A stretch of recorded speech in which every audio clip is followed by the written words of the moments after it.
How's it going, everyone? We're back. Appreciate you guys hanging in there with us. We're back again today with another episode of SEO from home. We're doing it a little bit different today. We're going to be joined with Adam Riemer, and we're going to be opening it up a little bit different formatting. Previously, we've been doing kind of like a presentation. Today, we're going to be doing an open AMA. So we encourage you guys to bring your questions. And yeah, Adam's going to be answering your questions. Adam is an SEO and marketing specialist. He's based out of DC. Super excited to have you here with us today, Adam. And for those of you who may not have caught any of our previous streams, SEO from Home is a series that we're putting together kind of ad hoc, impromptu, and we're really just looking to kind of bring the SEO community together, provide you guys with a little bit of hopefully helpful and actionable information that you can use in kind of these weird, uncertain times.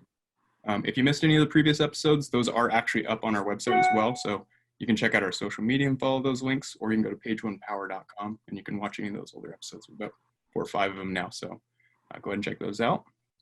But today we're joined with Adam, and we're super excited to have you guys hear what he has got to say, impart his knowledge on us with some of the questions we have.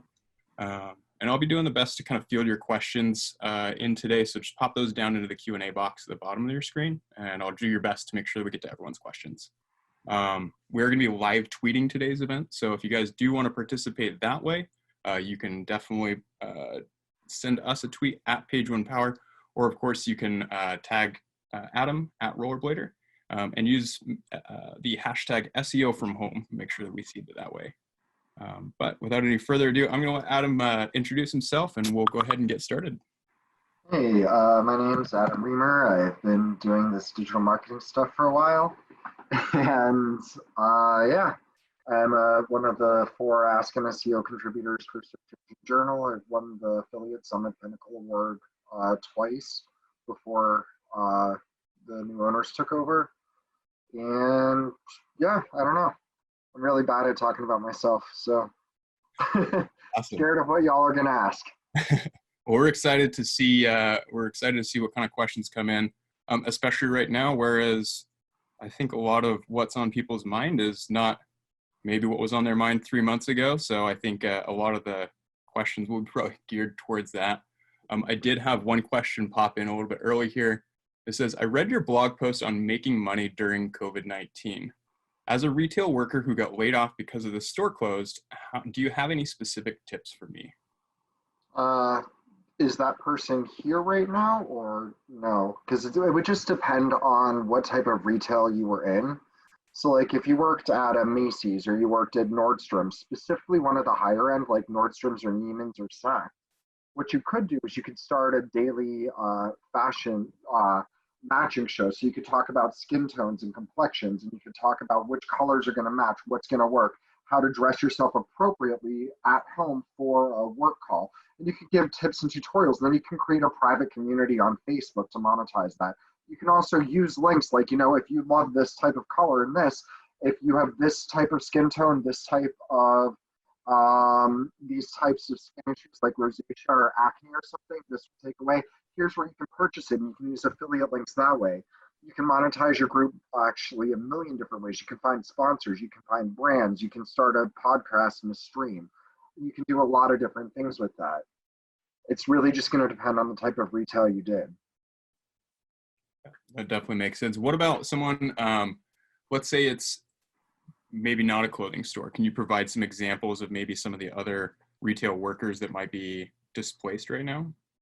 Yeah, so give me a type of retail. Let's say it's something like Home Depot. So if you were at a hardware store or Home Depot, there's a very good chance you know about cleaners. There's a very good chance you know about construction and repair.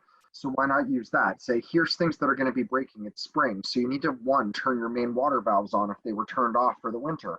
So why not start demonstrating this live? There's a million videos that already exist for this, but nobody's doing it live and teaching you in their own homes. You're watching it there, and you could be answering people's questions. And if you say, now, if this happens here, or if this won't turn on, or if your HVAC isn't turning on for air conditioning, you may need, I forget what the chemical is called.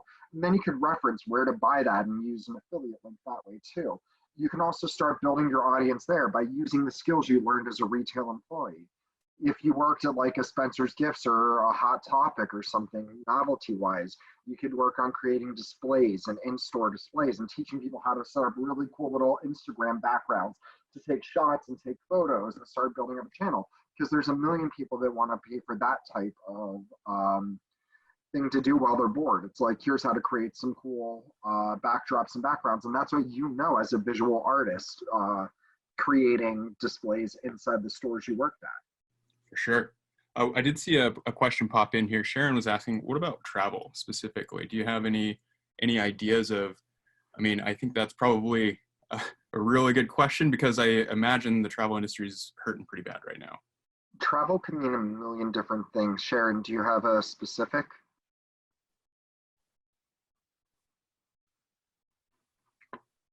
So like maybe you're a travel blogger, maybe you're a travel agent, maybe you're transportation. Okay, so would that be like a car rental, or would that be chauffeured transportation?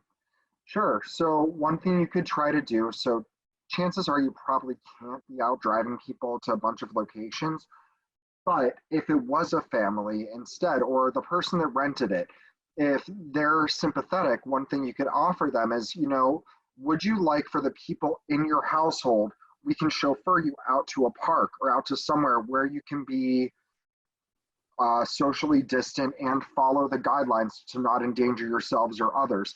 And we can offer this at a deal or a fraction, as long as there's a divider and you're in the back of the limo and it's at least 6 feet or whatever it's needed.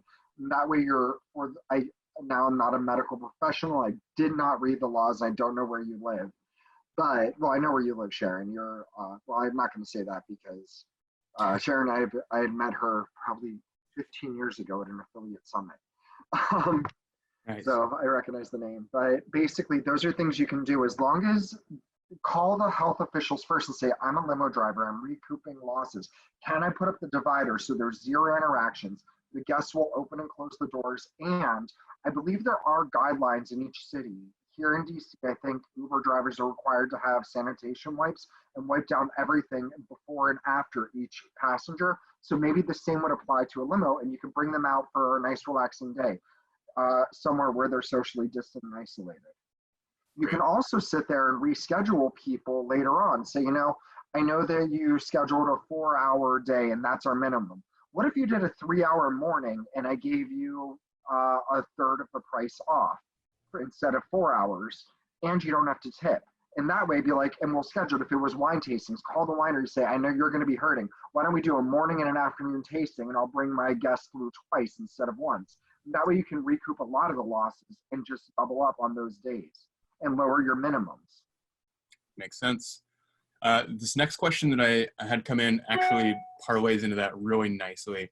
How do you get into digital marketing, affiliate marketing, and SEO? So I think there's probably a handful of people that are desperately wanting to quickly advance their skills in these particular areas.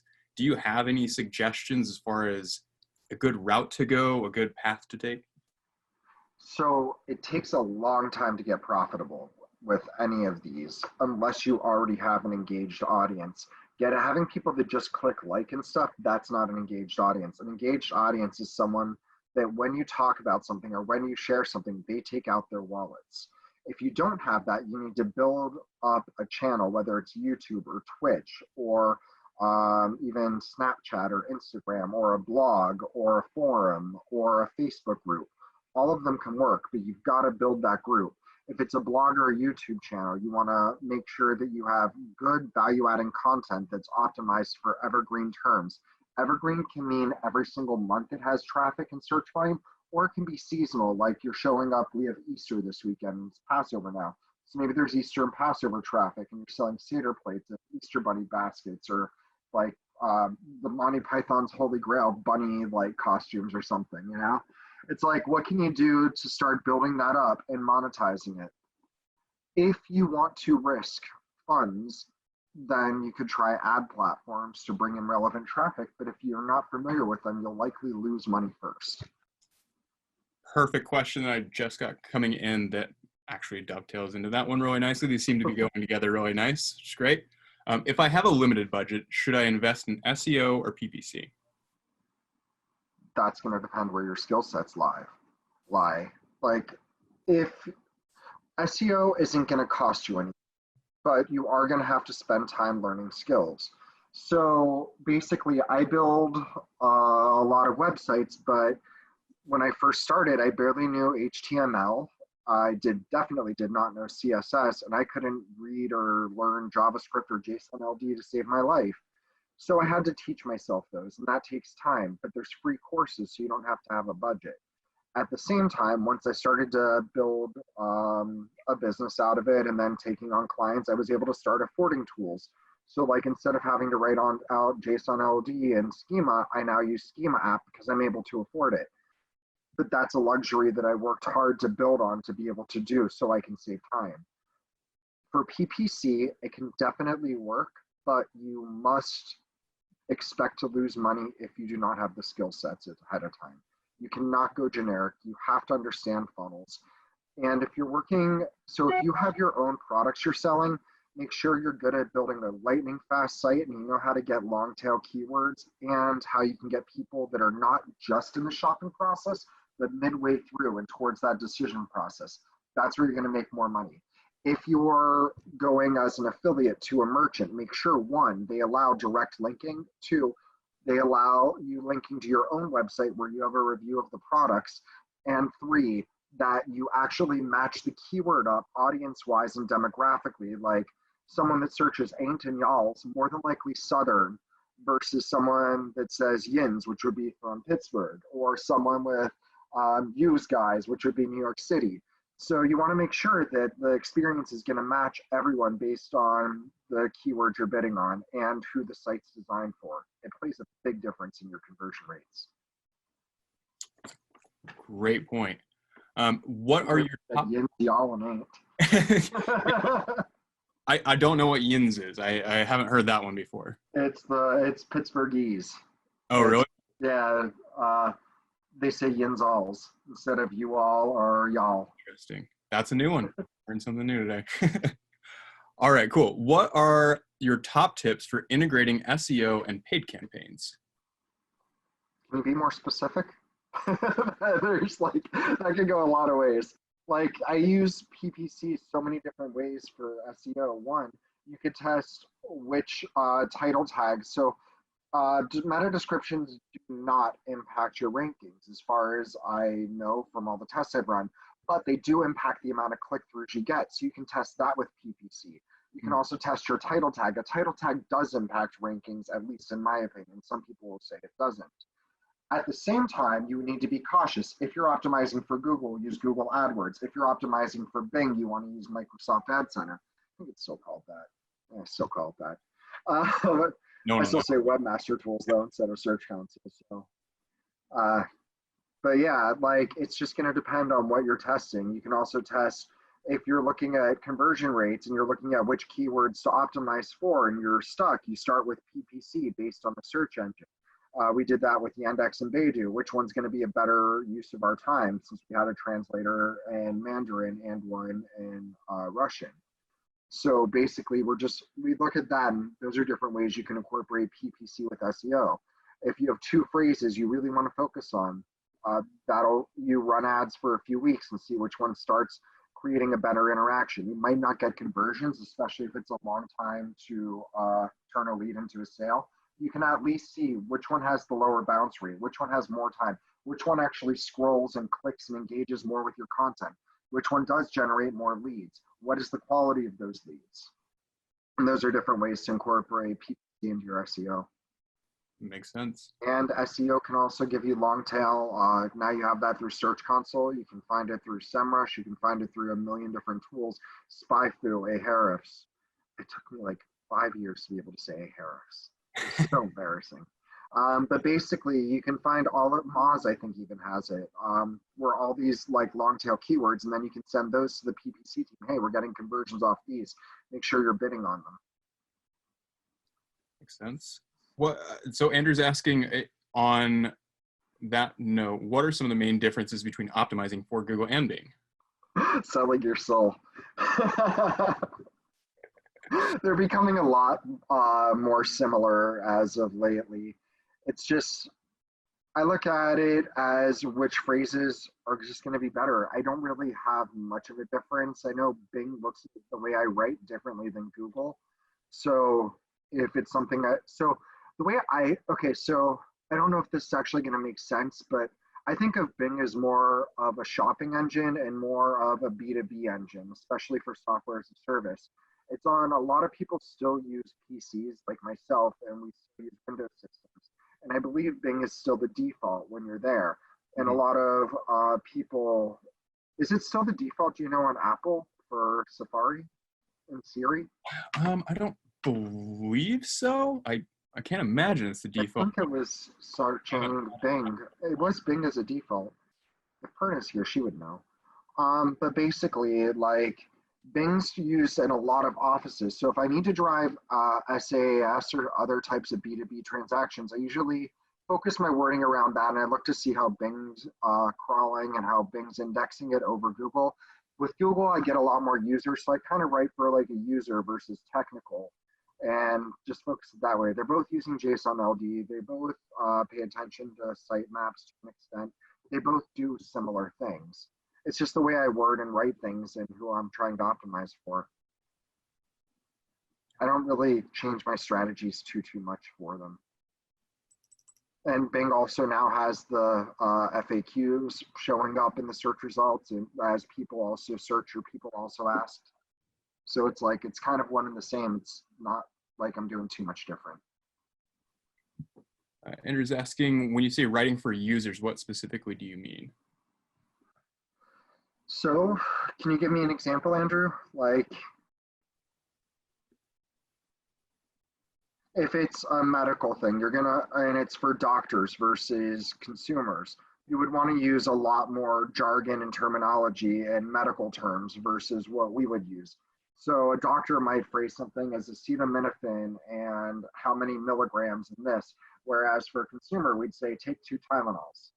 Yeah. It'll reduce your fever. The doctor's going to want to know specifically what type of chemical reactions causing it to do this, and is it compatible with this and this, whereas a consumer wouldn't understand that wording. So are you seeing that that's pretty much across the board? You're noticing that that tends to be the way that it's trending, to where it is like Bing is catering more towards that B2B space, whereas Google is more geared towards B2C, or is that? That's just always how I viewed them. Gotcha. Okay. It's held true for the most part, where I get better conversions in the B2B space on Bing, but Google also has a lot more traffic that it can drive, so the conversion rates get distorted. Interesting. Yeah, I imagine it's probably hard to compare side by side when you have so much discrepancy between just the volume in general. You can also look at the quality, the size of the client, the size of the company, the budgets, and everything else after it converts. And it's just, I don't really have any set standards on this. It's just what I've seen, and it's kind of just how I treat them. Makes sense. You can also look at the traffic volumes and the traffic levels you get. So if during like regular business hours and you're tracking across time zones and traffic's coming in from Bing and then it slows down at night, that would be a good indicator for you. So are you, when you're, I mean, I imagine you're going to be doing a combination of both Bing and Google depending on your client, but are you noticing that, like, what kind of split would you say that you're doing for ads between both platforms? Are you weighing more heavily on one than the other based on the client? I don't run ads anymore. I hate them.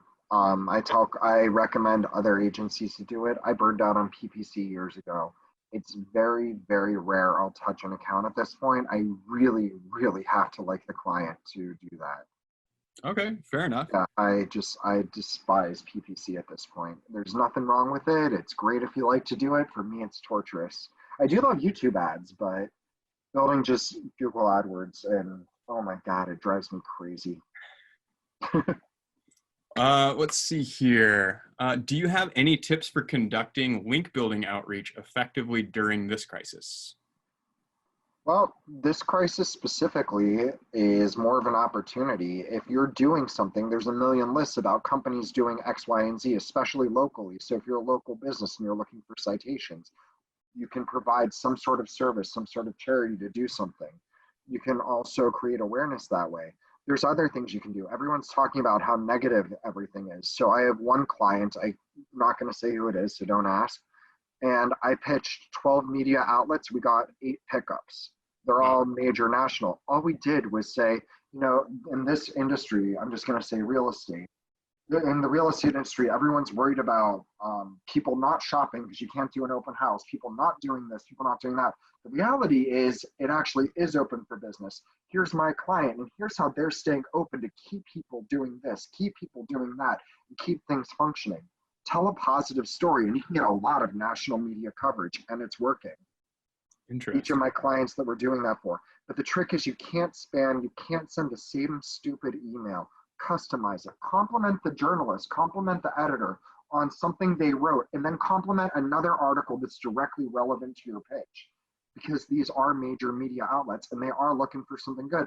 And reference, like, you know, I noticed there was a negative tone on this one. Would you be interested in talking about something positive and uplifting around the same topic? And here's the extra spin that you didn't cover yet. Now you have their attention and you have something that could generate eyeballs. Then you can also say, you know, if you want, we'd be happy to share this and boost it, which will drive extra impressions into your publication because they make money on a CPM basis. Interesting. Yeah, I like that approach, whereas you're basically taking the negative aspect of like a lot of what's being reported on and basically flipping that on its head and saying, okay, well, how can you look at this from a different perspective to allow it to have a more positive viewpoint? Yeah, that's an interesting strategy. Jordan's asking, of the tools that you mentioned, do you have a favorite third-party tool? Aren't you guys a tool at Page One Power? So I shouldn't be saying that. It could be. I guess you could classify it that way. I use about 20 to 30 tools every week and at least 8 or 9 a day. So I really don't have any particular favorites. My big go-tos are Sitebulb, SEMrush, BuzzStream. They're a lesser known one. We use BuzzStream. Yeah, I have so many that I use every day. Like, I really hate picking favorites. I love Deep Crawl. There's so many good ones. Screaming Frog's great for what it does. I don't know, there's just so many. I don't like Moz, but it serves its purpose at times. Yeah, I mean, there's just so many. Word Planner, I use that. I've used keyword.io. I think that's what it's called. I just log into it. Oh, Aleda Solis. I've been using her international sitemap generator and foreign language sitemap generator a lot lately. Yeah, that's cool. Yeah, she's awesome. She builds free tools, and I hope she gets more recognition for them because they're awesome. That's awesome. Yeah, maybe Ryan Jones built one called Server Headers. He works for Sapien Razorfish. I think that's what they're still called. And basically, he built one and it tests your server headers and spits stuff back out for you. I use Google Lighthouse. It's just, yeah. Nice. On that note, what is the best place, in your opinion, to start when you're beginning keyword research? Start by mapping out what the purpose of the site is and what the end goal is, and then build out a proper content silo from there. And I don't mean like keyword stuff, everything, and build it out topically. If I want to get to this point, which is in my blog post I wrote today, it was the word t-shirts.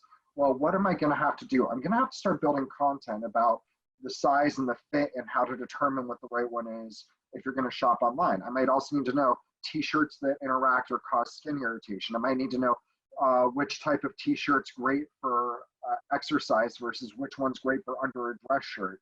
And I'm going to start building up my funnels. And then how do I do content that's going to build authority and also have search volume?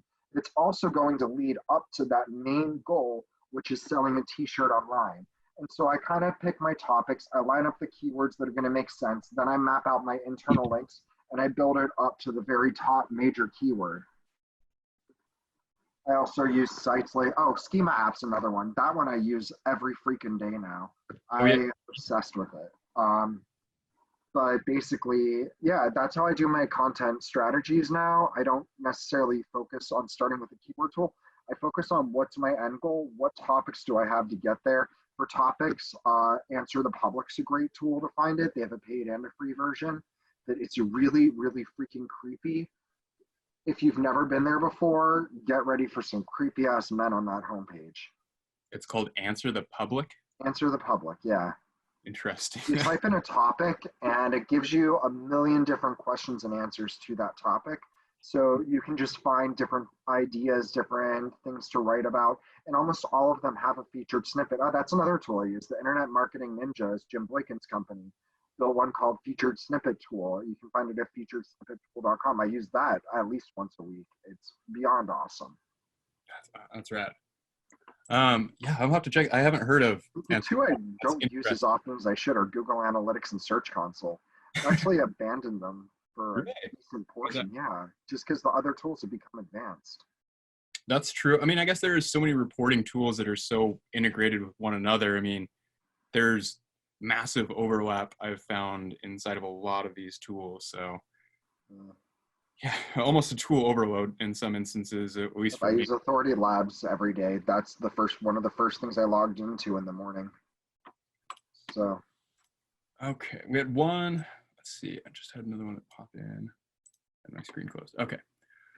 So as of right now, should I be adjusting my editorial calendar during the pandemic? And if so, what types of content should I be creating? I think this one kind of fits in really well with what you're saying about the national media coverage. I think that you shouldn't unless there's a purpose. All content should be created with a purpose. Is it to bring in new traffic?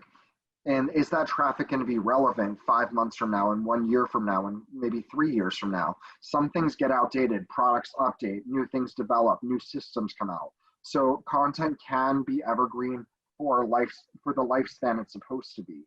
And then, but is it also going to be a resource someone might link to later on? But don't just change your editorial calendar to appease something unless it's going to help your audience or your prospective audience. If it is, then do it, but make sure it's unique enough. Everyone's trying to write COVID-19 and coronavirus stuff, but that doesn't mean it's going to stand out or be good enough to actually exist. And is it going to be part of your long-term success, or is it short-term success? You could use this time now. Your competitors are likely laying off their SEO teams and their digital teams. So can you use this time to beat them right now when they're not focused on it? Can you go in and can you attack and can you beat them while they're not paying attention, and use this time wisely? If the COVID's not going to lead to long-term results and those long-term results can scale your company, take advantage of this. Absolutely. And then if they are unemployed, you can now hire their SEOs. You might get sued for it, or they could get sued if there's a non-compete. But now you can take their power once you've already grown, taken over the market. You can hire them and start to use their strategies against them now. There's a lot of things you can do, but I wouldn't just start writing COVID-19 copy unless it's going to make sense for the long-term strategy of your business. Or if you need the funds right now and it's going to drive the funds, do it. But only if long-term's not important. So I did have another one that came in. It says, what types of content or pages should you create if your primary goal is to earn more backlinks? Good content. You should build quality content. Quality content is something that's going to cause a reaction or be unique. So when we were just talking about, an example I use when I'm talking conferences is breast cancer or autism. So like, usually conferences are around now. Like I'm supposed to be leaving for Napa Valley for Advanced Search Summit next week. But that's canceled. So I usually use whatever the month disease is. October is usually PubCon and a couple of other shows. So that's National Breast Cancer Month. But with breast cancer, everyone talks about how many people are dying and how it's expensive to treat and all these sad things. But instead you could talk about how many more people are surviving, how many more treatments there are, how many less diagnoses there are, new options that are available, new companies that come out for mastectomy patients and everything. And you can talk about the positives and then you can push that out. And that's something that's going to be more quality content because it's different and other people aren't doing it. If you give me specific examples or niches, I can come up with ideas, but it's kind of hard to not do it. Or like quality content can even be cute and fluffy things. Like If you know that there's corgi meetups or something, take photos at a million of those corgi. If you look in every city, every major city at least, there's corgi meetups, bulldog meetups, and other things. Go in with a professional camera, hire a photographer to do it, and then take it and create albums on your website about it. If you're related, like if you're a vet, if you're a photographer, if you're a pet supply company that's local, you can go and you can do this. And then these people are going to want to see where their photos are of their dogs or their cats or their chipmunks or whatever their pet rocks. And so you can sit there and now you've created a reason for them to come to your website. You've also created a reason for them to start to link to you and reference you. And you can sell albums and photo albums of this. That you're also bringing in a new potential audience for you. And you could sell prints, or you can give prints away for free. Then you can also, on the back of it, print out local vet offices and everything. And that way it's become a resource that they're going to hang on their refrigerator. And where, in case they ever need a vet or there's an emergency, and guess what? Your URL and your store logos on that print of their dog or the meetup. So you're always in front of them to sell supplies. But it can lead to backlinks too, because people are now going to start finding these photos, and people love to share and do things with photos of puppies and cute things. So all of a sudden you're building resources that are of quality that can actually build backlinks and build business for you. And that's quality content. So when you're outreaching and you're attempting to acquire links or pitch content to local, like local sources versus like trying to like link build on like global platforms or worldwide platforms, is your approach different? Is the content that you're creating different? Or is it, I mean, aside from obviously if you're creating content specific to Boston, that might not work, but is your approach when you're outreaching for link building different for your local versus your global? Well, yeah, if you're doing global or you're doing national, you need to have something that's relevant nationally. If you're doing something locally, then you need something that's relevant to the local audience. You said Boston, so like people in Boston aren't going to give a shit about what's happening in Dallas unless it's going to impact them in Boston, or unless it's two sports teams that are like battling each other out. So you have to write stuff that's relevant for them if you want the local media to cover it. So talk about the different areas and the regions of Boston. Talk about, like, if it's the Omni, that's where the Boston cream pie was invented. That's also where John Wilkes Booth practiced jumping out of a window before he assassinated Lincoln. That's also where JFK proposed to Jackie O. There's a million things that happen there. You have the Tea Party, you have other things, like make local references or talk about how it's going to impact local communities. That's one of the ways that you can start to build content that would make it to show the journalists and the local media you really know the town and it's catered around the audiences. Use slang and nicknames for the different cities and the regions and the areas. Like in DC, we have Petworth, we have Penn Quarter, we have Georgetown, we have a million different like townships. Use that instead of just saying DC. National site would say DC. We use our references for our towns and our areas, like DuPont Circle, but we also have nicknames and slang for each of these towns. Interesting. We also have local foods, like we have the U Street Taco. If you're from DC, you probably know what that is. If you're not, you have no idea. So it's delicious. I'll have to check it out. Yeah. Well, I'm just going to tell you what it is then, because I'm really freaking craving this. I'm going to be excited once this whole social distancing is over. But you basically take a Ben's Chili Dog. Ben's Chili Bowl is a big old establishment here. Then you take that and you walk down, you grab some fries, you grab some mumbo sauce, and you cover it in it. Then you end up at like Duccini's Pizza or somewhere else, and you wrap your hot dog with your fries and all your other street food up in that jumbo slice, and you eat it like a taco. And they're all located on U Street, which is a nice little bar crawl area. So it's a good way to finish off your drinking. Yeah, I was gonna say that sounds like something that you wouldn't want to start your day out with. I feel like that's like an end of the night. That's to get you into food coma. I don't want to remember that I ate this the next day. Sort of. So good. Another question just popped in. You mentioned image link building. Can you share some other link building tactics that you've recently seen success with? There's a lot of them. I do a lot of PR stunts. I can't really say what they are because of NDAs with clients. Can you give us like maybe like a hypothetical or something along the same There's vein? so many different things I've done, and then I've given away a lot of information for free. I was just speaking in Dallas, and there was a lawyer that asked what he could do. He was from Denton, Texas, and so what I told him was, why not?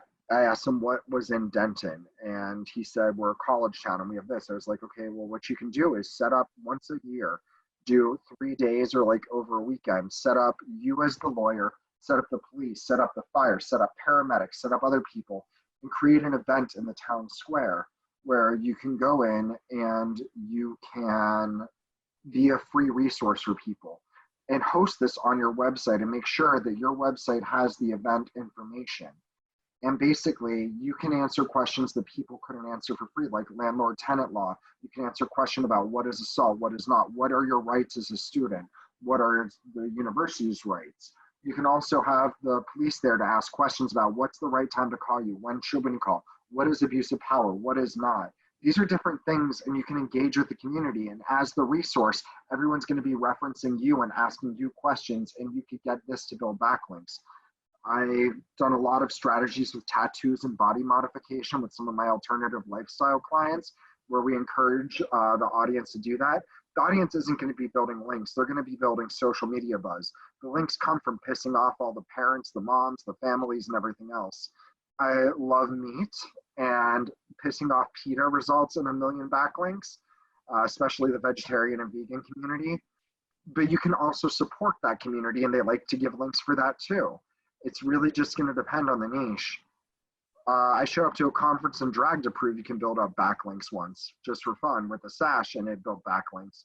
I have that in some of my presentations. You can find a photo of it on Search Engine Journal.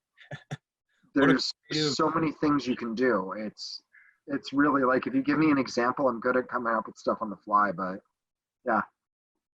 That's awesome. That's a unique approach and a bold claim, but it sounds like it paid off. Let's see, another one. Do you have any top tips for growing an audience specifically on Twitch? No, I don't specialize in Twitch. Sorry. I work with a lot of Twitchers, or they're going to kill me for getting that wrong.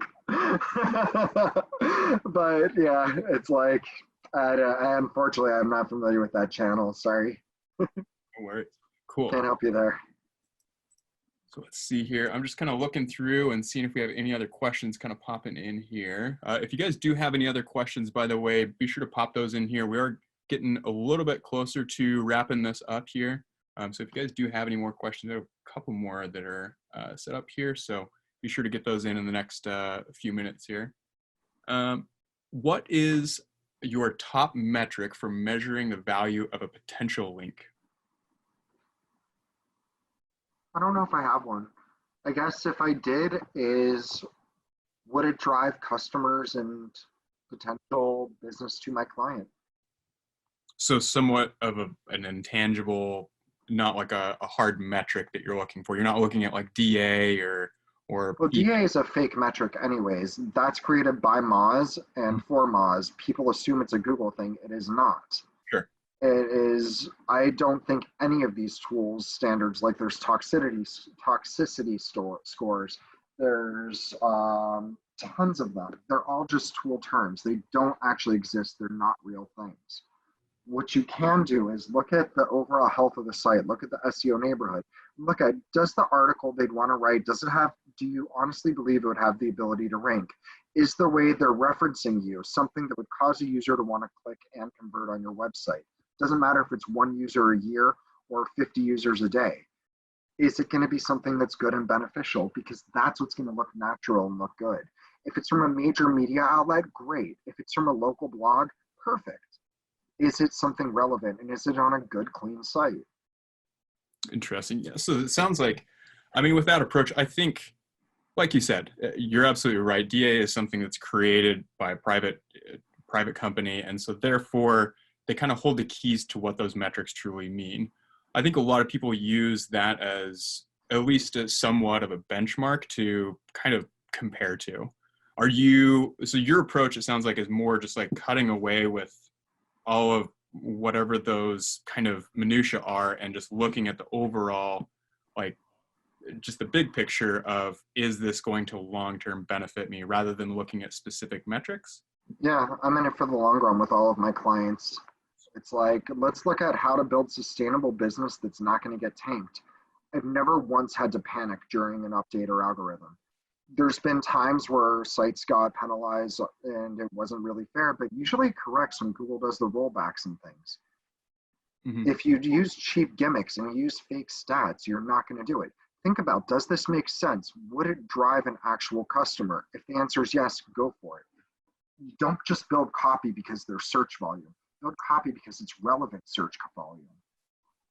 Makes sense. Is there anything in particular that is on the flip side of that? Is there anything that's like a red flag that, again, maybe not a specific metric or anything, but is there anything that you feel is something to kind of keep an eye out for to where you think that it might not be a good position to move forward? I don't know what the question is, sorry. Just as far, I mean, like, whereas if you're looking and evaluating a potential link, is there anything that if you see that potential link, it might feel good on the surface, but afterwards you're like, you know what, this is maybe not having like the best link neighborhood, or is there anything like that that you kind of use as your preliminary to like weed out potential Yeah, links? I'll do a quick site search and I'll type in Viagra, Cialis, porn, payday. I'll also just do a quick scan. Any of the tools, like even Majestic, will give you a quick overview. And basically, you can go in and see where they're linking out to, where they're linking in from. You can't do that with everything on some of the major sites. One of my clients has a few billion pages and hundreds of millions of backlinks. They get a few thousand mentions a day online. So it's like, it's impossible to evaluate every single thing. So instead, what we do is we look for major things and we just do massive amounts of crawls. We try to do comparisons across the sites and map out, are they all the same and relevant? Are they not? And yeah, if I do have a smaller data set, then I do look and I say, are they hacked? Have they been hacked? Have they not? And that's if we're building links or if we have inbound links coming in and we just trying to figure out, are these good? Are they not? Should we add them to disavow? And yes, I'm one of the people that still says do a disavow sheet. That'll be a split decision on people with if they feel it's important or not. Cool. Well, that's the last of what I'm seeing coming in. I'll kind of leave it open here for the last couple minutes as we kind of get this wrapped up with you, Adam. I'm just going to kind of go over a couple things real quick as far as this series. Again, like I mentioned at the top of the stream, we are recording this. So if you guys want to check this out later, definitely be sure to hit up our website, pageonepower.com, and you can always view that. We try to have those up same day, but usually within a day or two at least. Andrew just sent another question. Do you believe no follow links hold value? I do for the most part, mostly because Google says now said they're just a suggestion versus they don't pass it. I think a long time ago they didn't actually have value, but at this point they could have some. Now that Google said it's a suggestion, I don't know how much I trust that. I still wouldn't put a meta robots no index, or I still wouldn't do a meta robots index no follow or meta robots no index no follow on my page because that's going to say don't follow the internal links. But I don't know. I think it's more of a suggestion, especially at this point now that they have different attributes like sponsored. Sorry for interrupting. No, good. No, I was just about to shoot that your way too, so that's perfect. Well, I think that should just about wrap it up for us today. Did you have any other closing thoughts or anything else that you'd like to cover today? No, thanks for having me. And if anyone wants to learn more or anything, just go through my blog, adamriemer.me. Ignore the threat on the contact page. Unless you really spam me, I'm not going to share it publicly. Oh, well, that's good. Well, cool. Again, we really appreciate you hopping on here, Adam. I know that this is a little bit of a strange time, and you were super willing to hop in last minute, and we really, really appreciate that. Hope to have you get back again soon. Thanks for having me. Have a good one. You too, Adam. Bye.